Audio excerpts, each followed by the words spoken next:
हॅट्रिककडे वाटचाल होत चालली आहे, फक्त घोषणा होणे बाकी, विजय निश्चित आहे, काय सांगाल? मावळ लोकसभा मतदारसंघामधून तिसऱ्यांदा माझा विजय निश्चित आहे। याही अगोदर मी सांगत होतो की माझा विजय निश्चित आहे। मावळ लोकसभा मतदारसंघामध्ये माझा होणारा विजय हा या मतदारसंघातील मतदारांचा, कार्यकर्त्यांचा विजय आहे। महायुतीच्या घटक पक्षाच्या कार्यकर्त्यांनी या निवडणुकीमध्ये प्रचंड मेहनत घेतली। माझे नेते, राज्याचे मुख्यमंत्री एकनाथजी शिंदेसाहेब यांनी माझ्यावरती विश्वास टाकला। त्याचबरोबर महायुतीचे नेते देवेंद्रजी, अजितदादा यांनी देखील विश्वास टाकून या मतदारसंघामध्ये 6 आमदारांनी चांगल्या प्रकारचं काम केलं, कार्यकर्त्यांनी मेहनत घेतली आणि त्यांचा तो विजय।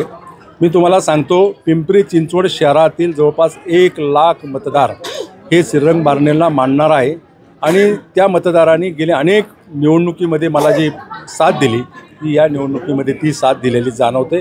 मी तुम्हाला सांगतो, पिंपरी चिंचवड शहर असेल, पनवेल शहर असेल, या शहराने मोठं मताधिक्य या निवडणुकीमध्ये माझ्या मागे उभं केलं। या निवडणुकीमध्ये कार्यकर्त्यांनी जे परिश्रम घेतले त्या परिश्रमाचं फळ म्हणजे तिसऱ्यांदा पुन्हा एकदा देशाच्या लोकसभेमध्ये मी पोहोचत आहे।